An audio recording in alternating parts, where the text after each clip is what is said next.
नमो भगवते वासुदेवाय नमः। आप सभी का हमारे चैनल आध्यात्मिक सागर में हार्दिक स्वागत है। आज आप सुनेंगे ग्यारस माता की कथा। इस कथा को सुनने से मनुष्य की सभी मनोकामनाएं पूर्ण होती हैं। एक बार एक राज्य में एक राजा रहा करता था। राजा बहुत ही बुद्धिमान और बलशाली था।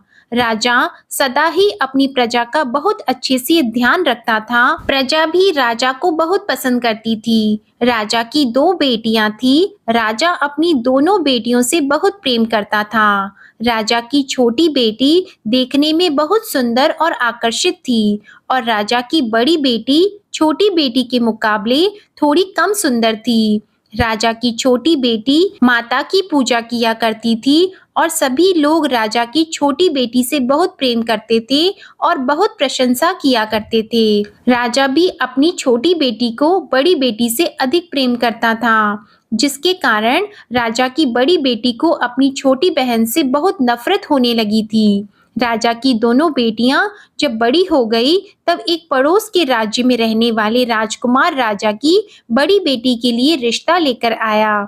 लेकिन जैसे ही उस राजकुमार की नजरें राजा की छोटी बेटी पर पड़ी, तो वह राजकुमार राजा की छोटी बेटी पर आकर्षित हो गया और छोटी बेटी से पहली नजर में प्रेम करने लगा। उस राजकुमार ने राजा की बड़ी बेटी के साथ विवाह करने से मना कर दिया और उसने राजा से कहा कि मैं आपकी छोटी बेटी से विवाह करना चाहता हूँ। ये सब देखकर राजा की बड़ी बेटी अपनी छोटी बहन से बहुत क्रोधित हो गई और राजा की बड़ी बेटी ने अपनी छोटी बहन को अपना सबसे बड़ा दुश्मन मान लिया। राजा की बड़ी बेटी ने अपनी छोटी बहन से बदला लेने का निर्णय किया। राजा की बड़ी बेटी ने अपनी छोटी बहन को जान से मारने का उपाय सोचा।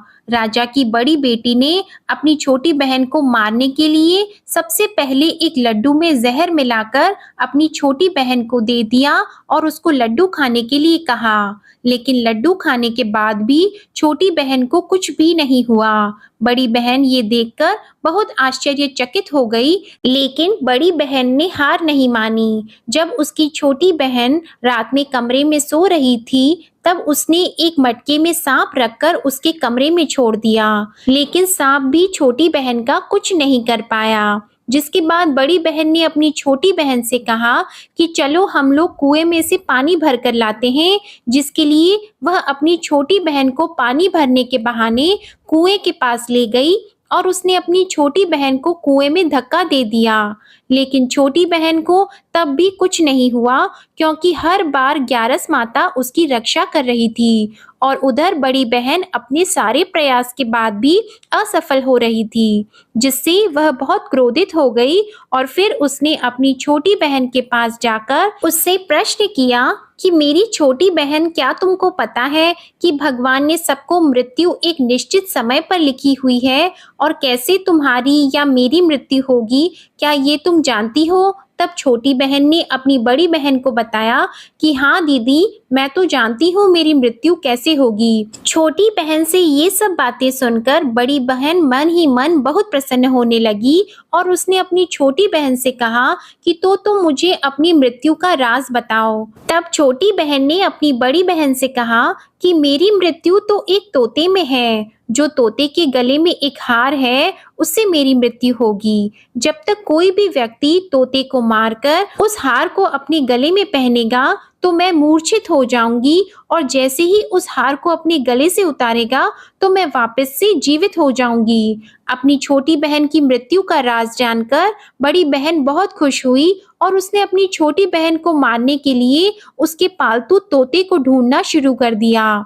और छोटी बहन को इस बात का आभास हो गया था कि कोई उसकी जान लेना चाहता है, जिसके लिए वह अपने पिताजी के पास गई और उसने अपने पिताजी से कहा कि पिताजी, मेरी मृत्यु के बाद आप मुझे मत जलाइएगा, बल्कि आप मुझे अपनी पुरानी वाली हवेली में एक पलंग में लिटाकर छोड़ दीजिएगा। अपनी छोटी लड़की की ये बातें सुनकर राजा बहुत आश्चर्यचकित हो गया। राजा ने अपनी छोटी बेटी से पूछा कि बेटी, तुम ये क्या कह रही हो? तब राजा की छोटी बेटी ने बताया कि पिताजी, समय किसी के लिए नहीं रुकता है। क्या कब किसको हो जाए, इसका किसी को कुछ नहीं पता। फिर राजा ने अपनी छोटी बेटी से कहा कि तुम ऐसी बातें क्यों करती हो? 2-3 दिन के बाद तो तुम्हारा विवाह है। लेकिन छोटी बेटी ने अपने पिताजी को ऐसा करने पर मजबूर कर दिया और उनसे वचन ले लिया। राजा ने भी अपनी छोटी बेटी की बात स्वीकार कर ली और 2-3 दिनों के बाद जब शादी का समय आया, तब राजकुमार बारात लेकर राजा के घर आया और राजकुमार और राजा की छोटी बेटी का विवाह शुरू हो गया। जैसे ही राजा की छोटी बेटी राजकुमार के साथ फेरे लेना शुरू हुई, तो उसकी बड़ी बहन अपनी छोटी बहन के कमरे में जाकर उसके तोते को पकड़ लेती है और उसको जान से मार देती है। तोते के गले में जो हार था, उसको अपने गले में धारण कर लेती है और जैसे ही बड़ी बहन उस हार को अपने गले में धारण करती है, तो उधर छोटी बहन 3.5 ही फेरे ले पाती है और वहीं पर बेहोश होकर गिर जाती है। जिसके बाद राजा ने बड़े-बड़े दर्द हकीमों को बुलाया और अपनी छोटी बेटी का इलाज करने के लिए कहा। राजा की बात सुनकर जब वैद्य ने छोटी बेटी को देखा, तो राजा को बताया कि आपकी छोटी बेटी ना तो जीवित है और ना मरी हुई है। ऐसा मैं पहली बार देख रहा हूँ। राजा ने वैद्य और हकीम को ये बात बाहर बताने से मना कर दिया और उनको कहा कि अगर तुमने ये बात किसी को बाहर बताई तो हम तुमको फांसी दे देंगे। राजा ने अपनी छोटी बेटी को पुराने महल में जाकर एक पलंग में लेटा दिया और वहां पर कुछ सैनिकों को तैनात कर दिया। इसके बाद राजा वापस अपने महल पर आ गया। राजा की बड़ी बेटी अपने पिताजी के पास आई और कहने लगी कि पिताजी, अगर ये शादी संपन्न नहीं हुई तो आपकी इज्जत का क्या होगा? आप कहें तो मैं आपकी इज्जत बचाने के लिए राजकुमार से शादी करने के लिए तैयार हूँ। जिसके बाद राजा ने अपनी बड़ी बेटी की बात मान ली और राजा ने बड़ी बेटी को छोटी बेटी के कपड़े पहनाकर मंडप में भेज दिया। लेकिन राजकुमार ये जान गया कि ये राजा की छोटी बेटी नहीं है, बल्कि ये राजा की बड़ी बेटी है। लेकिन जब राजकुमार ने शादी करने से मना किया, तो सभी लोगों ने राजकुमार को बेबस करके राजा की बड़ी बेटी से बचे हुए फेरों को संपन्न करा दिया और विवाह संपन्न हुआ। जिसके बाद राजकुमार राजा की बड़ी बेटी को अपने महल में ले गया। विवाह होने के बाद राजकुमार उससे ना तो बात करता था, ना उसे पसंद करता था और ना ही उसके आसपास भटकता था। और राजकुमार ने ये फैसला लिया था कि वह अपनी प्रेमिका को ढूंढ कर रहेगा और ये जानकर रहेगा कि उसके साथ क्या हुआ है। एक दिन राजकुमार अपने घोड़े पर सवार होकर राजा के पुराने महल के पास पहुंचा, जहां पर उसने कुछ सैनिकों को देखा। महल के पास पहुंचकर राजकुमार ने जब महल को ध्यान से देखा, तो वह समझ गया कि ये तो हमारे ससुर जी का महल है। तब राजकुमार ने सैनिकों से पूछा कि तुम लोग यहाँ क्या कर रहे हो और इस महल के अंदर उस पलंग में कौन लेटा है? जिसके बाद सैनिकों ने बताया कि यहाँ पर राजा की छोटी बेटी लेटी है। ये सुनकर राजकुमार बहुत प्रसन्न हो गया और वह तुरंत अपनी प्रेमिका के पास पहुंच गया और उसकी सेवा करने लगा। जैसे ही रात हुई तो राजा की छोटी बेटी उठकर खड़ी हो गई। राजकुमार ये देखकर बहुत खुश हो गया और उसने अपनी प्रेमिका से पूछा कि तुम यहाँ क्या कर रही हो? तुम मेरे साथ मेरे घर चलो। राजा की छोटी बेटी ने राजकुमार को सारी बातें बता दी कि मेरी जान एक तोते में बसती थी और मैंने ये बात सिर्फ अपनी बड़ी बहन को बताई थी और मुझे पता है कि उसने ही मुझे मारने का प्रयास किया है।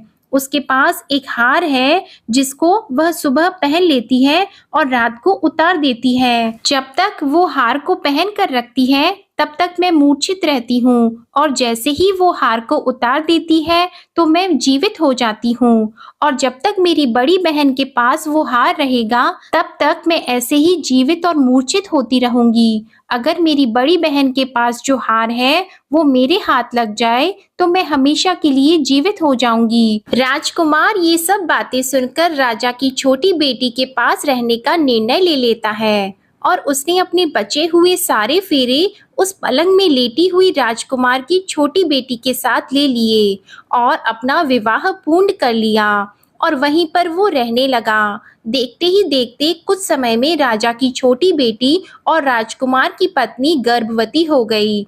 एक दिन राजकुमार को किसी काम से बाहर जाना पड़ा। तब छोटी बहन के पेट में बहुत तेज से दर्द होने लगा, जिसके बाद उसने माता का आह्वान किया। जिसके बाद वहां माता प्रकट हुई और उन्होंने अपने भक्तों के दर्द को दूर किया और एक पुत्र की प्राप्ति करवाई। और वहीं पर अचानक से राजकुमार भी आ गया। राजकुमार ने ग्यारस माता को देखा तो वह आश्चर्यचकित हो गया और उसने तुरंत ग्यारस माता को प्रणाम किया। और ग्यारस माता ने राजकुमार से कहा, जब तुम्हारा पुत्र 5 वर्ष का हो जाए तो तुम आकर अपनी पत्नी का हार इसके गले में डाल देना। और देखते ही देखते राजकुमार और राजा की छोटी बेटी का पुत्र 5 वर्ष का हो जाता है। तो राजकुमार अपने बेटे से कहता है कि बेटा, मैं कुछ काम से बाहर जा रहा हूँ, तुम अपनी माता का ध्यान रखना। और वहां से चला जाता है।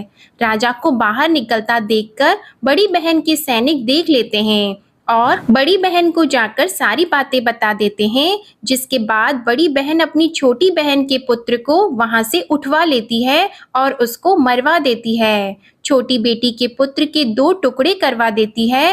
पहला टुकड़ा चक्के के पास छुपा देती है और दूसरा टुकड़ा अपने पलंग के नीचे रख लेती है। अब ग्यारस माता भिखारी का रूप लेकर आती है और एक भिखारी का रूप रखकर बड़ी बहन के पास चली जाती है। जिसके बाद वहां पर भिक्षा मांगने लगती है। तो बड़ी बहन अपने नौकरों से कहती है कि जाकर भिक्षा दे दो। लेकिन जैसे ही नौकर ग्यारस माता को भिक्षा देने के लिए आते हैं तो माता उन्हें मना कर देती हैं और कहती है कि मैं तुम्हारी महारानी से ही भिक्षा लूंगी। जिसके बाद बड़ी बहन स्वयं ही भिक्षा देने के लिए माता के पास आती है। तब माता एक बिल्ली का रूप लेकर उसके कमरे में चली जाती है और वहां पर छोटी बेटी के पुत्र के 2 टुकड़े को आपस में जोड़ देती है और उसे जीवित कर देती है। फिर उसे वहां से ले जाती है। राजकुमार अपने बेटे को लेकर अपनी पत्नी के पास जाता है और उसे कहता है कि तुम इसका ध्यान रखना। अगर तुम इस बच्चे का अच्छे से ध्यान रखोगी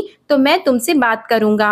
एक दिन राजकुमार अपने बच्चे से कहता है कि तुम मम्मी से उनके गले का हार मांग लो। तो अपने पिता की बात मानकर राजकुमार का लड़का अपनी मम्मी के पास जाता है और कहता है कि मम्मी, मुझे तुम्हारा हार चाहिए। यह सुनकर पहले तो बड़ी बहन बहुत क्रोधित होती है, पर उसको यह याद आता है कि राजकुमार ने कहा था कि अगर मैं इस बच्चे का ध्यान अच्छे से रखूंगी तो वह मुझसे बात करेंगे। जिसके कारण वह हार उस बच्चे को दे देती है और वह तुरंत हार को ले जाकर अपने पिताजी को दे देता है। और तभी राजकुमार अपने बेटे को लेकर वहां से जाने लगता है और अपनी पत्नी से कहता है कि तुम हमारे लिए खाना बनाकर रखना, मैं शाम को आकर तुम्हारे साथ खाना खाऊंगा। और वह अपने बेटे को लेकर वहां से चला जाता है। जिसके बाद वह राजा के पास जाता है और उनको सारी बातें बता देता है। राजा अपनी बड़ी बेटी की ये करतूत सुनकर बहुत क्रोधित होते हैं और अपनी परवरिश पर ही दोष देने लगते हैं। राजकुमार को अपनी छोटी बेटी के साथ रहने के लिए आदेश दे देते हैं। इस प्रकार ग्यारस माता की कृपा से राजकुमार और राजा की छोटी बेटी सुखपूर्वक रहने लगे। तो यह थी एकादशी माता की कथा। आप सभी बोलिए ग्यारस माता की जय।